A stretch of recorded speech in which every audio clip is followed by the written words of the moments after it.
Today we have a FERS federal fact check question from a listener named Marlon. Let's take a look at Marlon's question, and then I want to talk about what some of the things are that should be important to Marlon before he makes the decision to leave federal service. Marlon says, I'm considering leaving federal civilian employment after 14 years.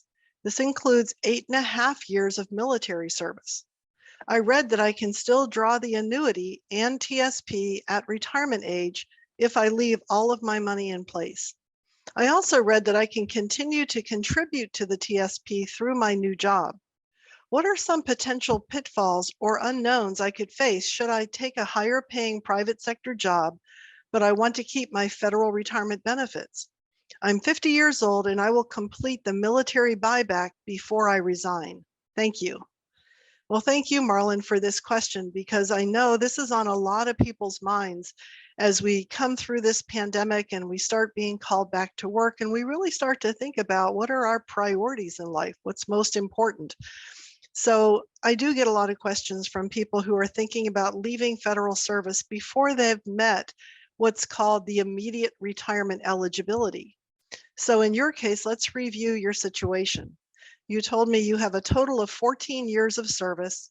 Within that, you have 8.5 years of military service, which would leave 5.5 years of civilian employment. That's an important key factor because you need to have at least 5 years of civilian federal service to have any vested ownership, I should say, of the FERS retirement benefit, which you've met that. From what you've told me, you've got more than 5 years. You also told me something else important, that you've paid your military deposit or you're in the process of getting it paid back, and we'll have that completed before you separate. That's also important to do so that we can then count those years towards your deferred retirement benefits. So instead of an immediate retirement, which you would receive if you worked until you were at an older age, you'll be collecting a deferred benefit once you're old enough to receive that deferred annuity. Now, the other thing is we have to think about what is your minimum retirement age. So if you're 50 years old, you were born after 1970. So that means your MRA, or minimum retirement age under FERS, is 57. So that would be the earliest you'll be able to receive the benefit from your federal career. So let's talk about this FERS basic benefit first, then we'll get to the other concerns you had about your thrift savings plan. So to get an understanding of how much this future benefit's going to be worth under FERS, you have to understand the FERS basic formula. That is, you would take your high 3 average salary times your length of service times 1%, and that would be used to compute your unreduced FERS annuity. So we don't know what your high 3 average is, but let's say, just to make it simple, let's say it's $100,000. So 14%, or 14 times 1%, would be $14,000 if you multiply that by the high 3 of 100. So your basic annuity benefit, your basic FERS retirement benefit that you've earned so far is worth $14,000. Now let's find out when you can receive that benefit. So on this chart, you can see what the minimum age and minimum service requirements are to claim this deferred retirement. So you notice in the first row, it says if you're at the MRA, so by the time you're age 57, you won't have 30 years, you only have 14. So you won't be able to collect an unreduced benefit at 57. However, because you have 10 years, more than 10 years, you will be able to receive the benefit, but it's going to be reduced when you reach age 57. And that reduction is pretty severe. It's very significant to think about that, because at age 57, you're 5 years under age 62. And the reduction is computed at 5% per year that you're under 62. So that would equal a 25% reduction. So remember the $14,000 benefit we computed. Now we've got to take that down by about $3,500 a year, or a 25% reduction, leaving you with just a little over $11,000. So your other option would be to wait a few more years until you reach age 60. Oh, not even age 60, because you didn't have 20 years when you left. So now we've got to wait until 62 when the service requirement is only 5 years to claim that unreduced benefit. So your choices for claiming the benefit based on your prior service will be a reduced amount, significant reduction at 57, or no reduction, but wait another 5 years until you reach age 62 to collect that benefit without that 25% penalty. Now, the closer you are to 62, so somewhere between 57 and 62, you could also lay claim to that benefit and take a smaller reduction based on how many months you're younger than 62 at the time. So by leaving federal service now, your high 3 average salary is frozen at what it is today.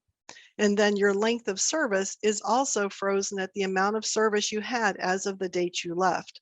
So if you had continued working in the government, all of these factors would go up. Your high 3 average salary would increase, your length of service would increase, and even the calculation goes up by another 10% if you would continue working until you're 62. Now, I know that's not your plan, but it's something to weigh out as one of the considerations between staying in federal service versus leaving to move into the private sector. Now, your other question had to do with the TSP. You are under the impression that you can still contribute to the TSP after you leave federal service. Well, you won't be able to contribute to it directly. However, if your new employer in the private sector has a 401k or some other employer-sponsored savings plan, you'll be able to contribute to that account, and depending on the employer, will determine whether or not you get any matching government or actually matching private sector company funds into that account. When you finish that career, if you want to move that money into your TSP account, you'd be able to do that. You could transfer qualified retirement money into the TSP. Now, if you choose to start using some of the money that's in your TSP account, beware of the 10% early withdrawal penalty. Nobody likes a tax penalty. Most of us don't even really relish the fact we have to pay taxes, but we're willing to pay our fair share. So keep in mind, because you left federal service before turning 55, you tell me that you're only age 50, that means in order to take penalty-free withdrawals from the TSP, you would have to be at least age 59 and a half. Now, there are some other exceptions to this 10% penalty, and that would be either taking an annuity payment from the thrift or converting some of this money to an annuity, or to take life expectancy payments, but you would have to stay with that option until 59 and a half or for at least 5 years, whichever is longer. So there are exceptions to the 10% penalty, but it would be kind of difficult to meet those. So if I were you, I would probably count on leaving all of your retirement savings untouched until after you reach 59 and a half to avoid those penalties. So you read that you can continue to contribute to the TSP through your other job. So as I said before, there's a form called a TSP 60 that would allow you to take that other qualified money from your next employer and move that into your TSP account if you choose to do that when you leave that employment. But just be aware that if you close out your TSP account, you can't reopen it unless you return to federal service. So I would just suggest leaving the money invested in the thrift savings plan, moving to your new employment, taking advantage of any retirement savings plan that they have to maximize your future retirement benefits. Keep in mind, you're also giving up your option of having lifetime health benefits. So be sure to check out what insurance options are available from that new employer. And also remember that most employers in the private sector don't offer lifetime coverage. So one of the downsides to leaving federal service before your MRA is giving up the fact that you would have had lifetime health coverage, some benefits under your federal life insurance coverage, and even the options to enroll in dental, vision, or long-term care insurance.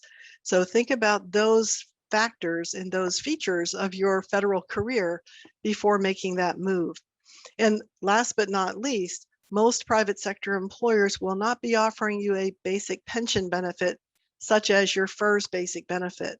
So to compensate for that loss of future retirement income under FERS, This might mean you need to save more in your employer plan, your savings plan, your 401k. So be sure that the salary that you're going to earn from that new employment is high enough to replace the total compensation package of your federal career.